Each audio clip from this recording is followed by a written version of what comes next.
Boa noite, a paz do Senhor Jesus, amém? Vamos dar início ao devocional? Querido Deus e amado Pai, graças te damos por sua fidelidade, bondade, misericórdia, graça e amor. Obrigada, Senhor, por mais esta oportunidade de, diante de sua gloriosa e santíssima, magnífica e excelentíssima presença, aprendermos mais de ti. Senhor, com teu doce Espírito Santo, venha ministrar em nossas mentes, em nossos secretos, em nossos corações. Tudo quanto viermos a aprender de ti, fique gravado nas tábuas dos nossos corações e venhamos pôr em prática no nosso dia a dia, em nossas próprias vidas, nos nossos relacionamentos e também, Senhor Deus Todo-Poderoso, que esta semente ela venha cair em solo fértil, para que gere bons frutos e que dê a 100 por 1. Pai, teu é o reino, o poder e a glória para sempre. Faça conosco segundo a tua vontade e o teu querer, porque tu, ó Senhor, é Deus fiel, justo e compassivo, tardio em irar-se. Quando se ira, não permanece irado por muito tempo. E ainda mais, Senhor, tu fazes infinitamente mais e melhor do que pedimos e até pensamos que vamos receber de ti. Ó Senhor Deus Todo-Poderoso, fala conosco. Abra os nossos olhos espirituais para que venhamos ver e ouvir atentamente o que tu estás a falar conosco. Em nome de Jesus nós oramos. Amém. O devocional de hoje, ele diz assim: guarda-me como a menina dos teus olhos. Eu amo este versículo porque eu o descobri quando era criança e eu ficava assim, a menina dos olhos de Deus, como é que é isso? E perguntava, e até que minha avó um dia me viu indagando, né, assim, guarda-me como a menina dos teus olhos? Como assim? Que menina que tem nos olhos de Deus? A minha avó me explicou que essa bolinha, a preta, tá? É considerada como a menina dos olhos de Deus. É considerada como a menina, a bolinha preta dos nossos olhos. Todos nós temos uma bolinha preta. Todos nós temos a bolinha preta nos olhos. A cor do olho pode ser azul, mel, verde, mas a bolinha preta está lá. Ela é considerada como a menina dos olhos de Deus. Este devocional, ele foi feito no dia 11 de setembro. Hoje já é dia 26, mas isso não importa, porque sempre digo aqui para vocês que a nossa data, ela é diferente da data de Deus, do tempo de Deus. Se não chegou para nós esse devocional naquele dia foi posto um outro devocional, hoje chegou o dia para este devocional, porque só Deus é que sabe e que tem os pensamentos mais elevados do que os nossos. Amém? Pois então, o tema é guarda-me como a menina dos teus olhos. E está escrito lá em Salmos, capítulo 17, versículo 8, que diz assim: guarda-me como a menina dos teus olhos, esconde-me à sombra das tuas asas. Palavra-chave: proteção.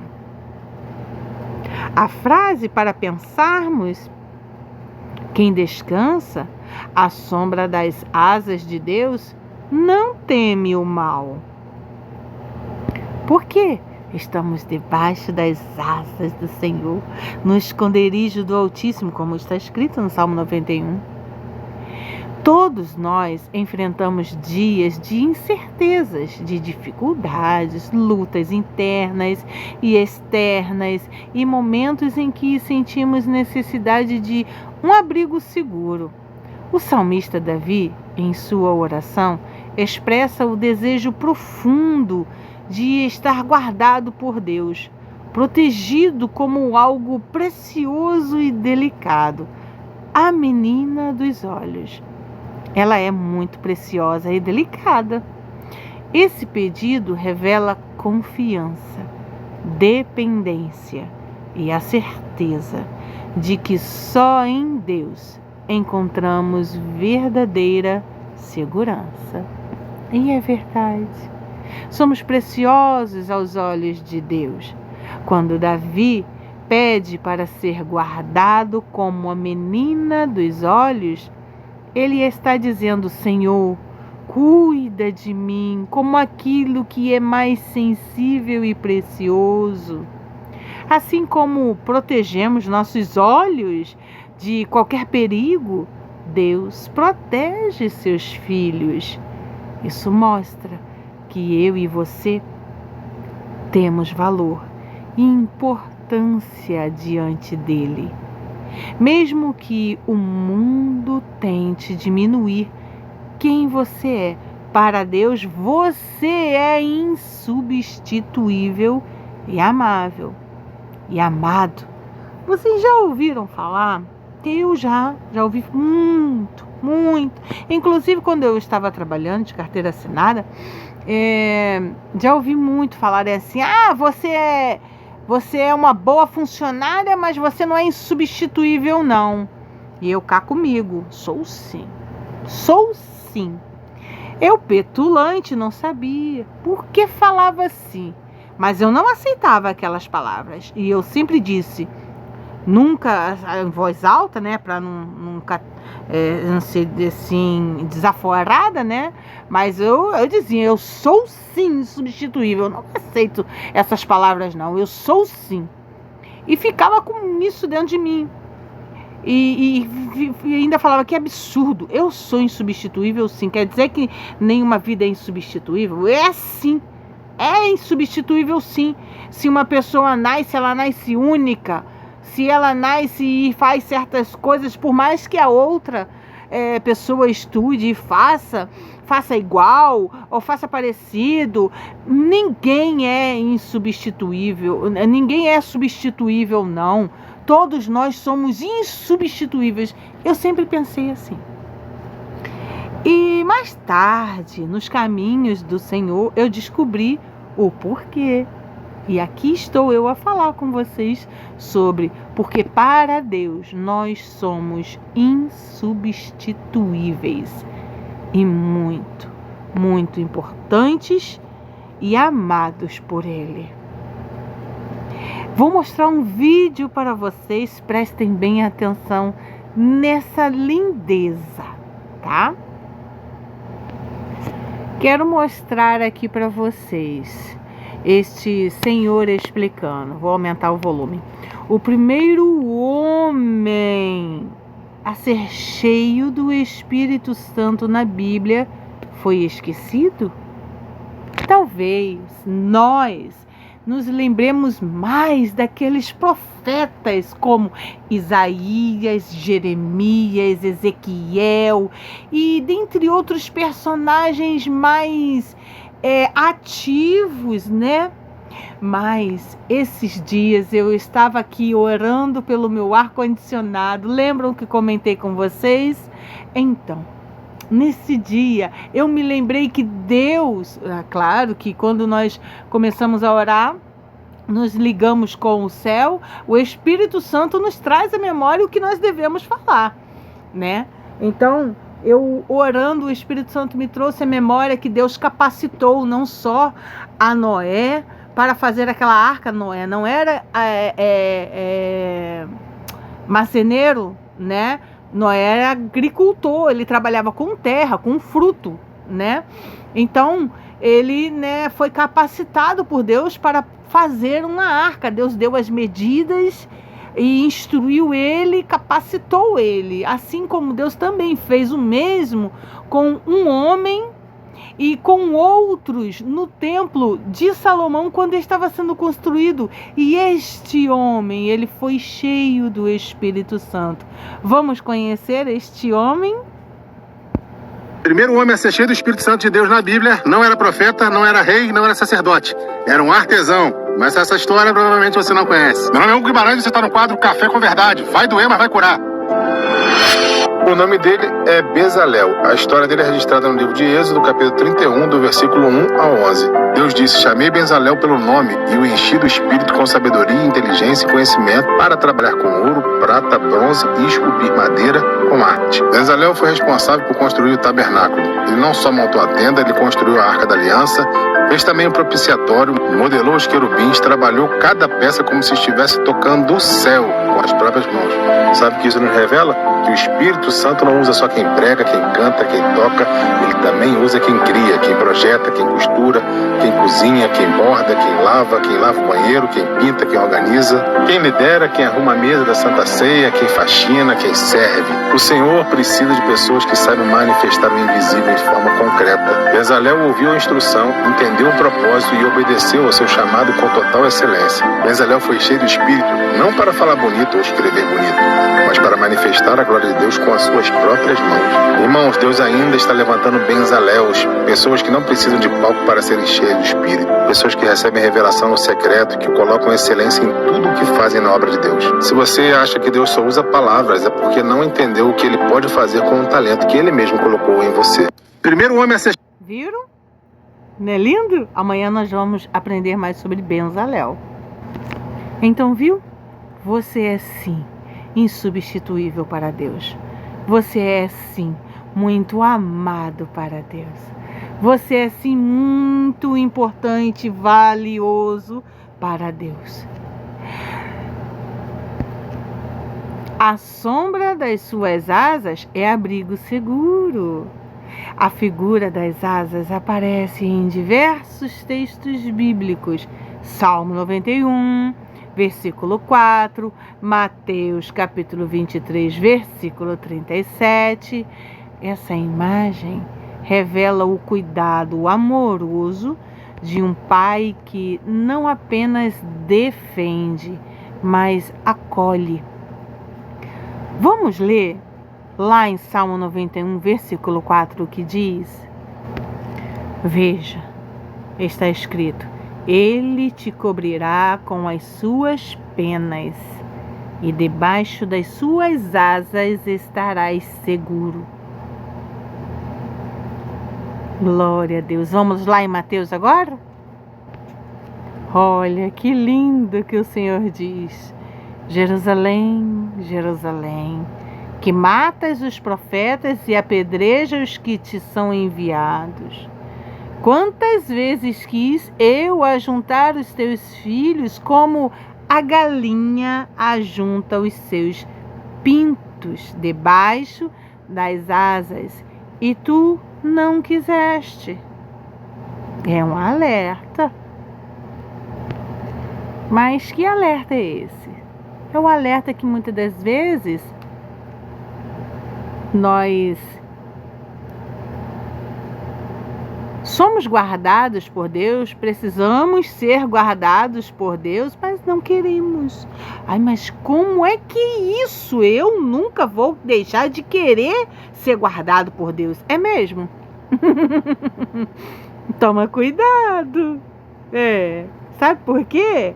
Porque vocês se lembram daquele devocional onde que eu contei que fui a uma consulta com a médica e de lá eu ia na clínica para fazer uma depilação e que eu não queria faltar e que de forma nenhuma eu queria deixar de ir, né? E Deus estava me colocando debaixo das asas dele, né? Mas eu não queria. Eu queria ir. E cheguei em casa emburrada, porque queria ir. E ainda fiquei falando com Deus. Senhor, eu acho que eu devia ter ido. E aí o Senhor falou comigo: se você tivesse ido, você teria morrido. porque tinha um laço de morte. Aí eu ainda, olha como é que a gente é ousado, né? A gente, Senhor, me perdoe. Eu ainda pensei, mas num caminhozinho curtinho, só dali para ali. O Senhor nesse caminhozinho curtinho, nesse curto pedacinho, você morreria. E ainda não é o seu tempo. Tem muita coisa para acontecer na sua vida e para você fazer. Eu falei, amém, glória a Deus. Ficou danei a chorar. Pois é, aí, tá vendo? Por isso que Deus nos alerta. Às vezes a gente fala, Senhor, tem misericórdia de mim, me coloca debaixo das suas asas, a Jesus, cubra-me com o teu sangue, reveste-me com tua armadura, ó Deus, cuida de mim como a menina dos seus olhos. Né? A gente faz essas orações bonitas, lindas, né? Mas e quando Deus vem, nos quer colocar debaixo de suas asas, mas para isso vai contra o nosso desejo, o que nós planejamos, o que nós queríamos, o que nós ansiamos. E então a gente não quer, né? Não, me coloca debaixo das suas asas, mas deixa eu fazer o que eu quero, né? Não é assim. Não é assim. Deus não trabalha assim. Ele trabalha para aqueles que neles confiam. Oh, Jesus, obrigada, Senhor, porque Tu és magnífico, ó Deus. Então, essa imagem revela o cuidado amoroso de um pai que não apenas defende, mas acolhe. Muitas vezes corremos para refúgios falsos. Que são esses? Dinheiro, pessoas, mas só sob as asas de Deus encontramos paz real. Quando a tempestade chega, Ele é o abrigo que nunca falha. A oração como chave da proteção. Davi não apenas confiava, mas também pedia constantemente a proteção de Deus. Isso nos ensina que a oração é a ponte entre a nossa fraqueza e a força de Deus. Quando dobramos os joelhos, declaramos: Senhor, eu não posso sozinho, mas o Senhor pode. O inimigo tenta nos enfraquecer pelo medo, pelas ansiedades, pelos nossos olhos carnais. Como é que é isso? A gente vê o tempo passar e acha que não vai acontecer. Mas Deus não trabalha no nosso tempo. Então, a gente precisa estar sempre o quê?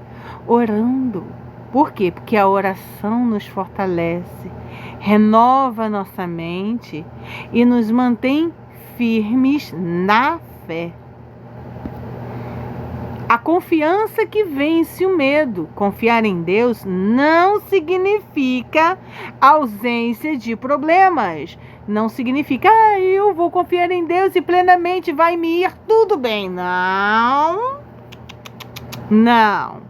Porque o Senhor nos garante que, lá em Romanos, capítulo 8, versículo 28, todas as coisas cooperam para o bem daqueles que amam a Deus. Mas também tem uma outra parte deste versículo. Essa é a famosa parte A do versículo. A parte B, vamos ler agora? A parte A está aqui pintadinho de azul. É esse aqui. Romanos, capítulo 8, versículo 28. E sabemos que todas as coisas contribuem juntamente para o bem daqueles que amam a Deus. Parte A. Parte B. Daqueles que são chamados por seu decreto. Então, eu e você somos convidados, chamados por Deus para o quê? Contribuirmos na obra do Senhor, fazendo as coisas para o Senhor. E o Senhor nos capacita, o Senhor cuida de nós. Mas parados nós também não podemos ficar, né? Então, confiar em Deus não significa a ausência de problemas. Nós devemos ir, fazer. O problema vai surgir, mas nós temos certeza do cuidado de Deus no meio deles. Davi tinha muitos inimigos, mas sabia que não estava desamparado. A fé não remove todas as batalhas, mas nos dá coragem e ousadia para enfrentá-las sem desespero com Jesus Cristo. Porque está escrito, o Senhor nos garante: posso todas as coisas naquele que me fortalece, e quem nos fortalece é Deus. Quando cremos que estamos debaixo das asas de Deus, podemos descansar, porque Ele não falha em guardar os que o amam. Lições que devemos e precisamos tirar deste devocional. Eu e você somos preciosos para Deus, e Ele cuida de mim e de você com zelo. O refúgio seguro só se encontra na presença do Senhor. A oração nos conecta ao cuidado protetor de Deus. Confiar em Deus é o antídoto contra o medo. Por quê? Porque o Senhor jamais perde o controle da minha ou da sua vida. Por mais que vejamos, é impossível. Acho que não vai não. Para Deus, não existe isso. Ele pode tudo e Ele tem o tempo dele e Ele nunca, jamais se atrasa ou perde o controle de qualquer situação. Hoje, diante de qualquer preocupação ou medo, vire para esses sentimentos e diga: eu os entrego ao Senhor em oração, em nome de Jesus. Sempre que sentir insegurança, lembre-se de que eu e você estamos debaixo das asas de Deus, protegidos, como a menina dos seus olhos. E declare com fé: eu descanso na sombra do Altíssimo e nada pode me abalar. Vamos orar? Coloque a mão em seu coração. Repita comigo essas palavras. Senhor, obrigado, porque sou precioso, preciosa para Ti. Guarda-me como a menina dos Teus olhos e cobre-me com a sombra das Tuas asas. Que eu aprenda a descansar no Teu cuidado e a confiar plenamente em Ti, mesmo nos dias de medo e incerteza. Em nome de Jesus. Amém e amém. Que o Senhor te abençoe. Que o Senhor faça resplandecer o seu rosto sobre ti e te conceda a paz. A graça, a misericórdia, a bondade e a fidelidade do Senhor seja conosco em todo o tempo. Em nome de Jesus. Amém e amém. Até amanhã. Que o Senhor te abençoe. Amém?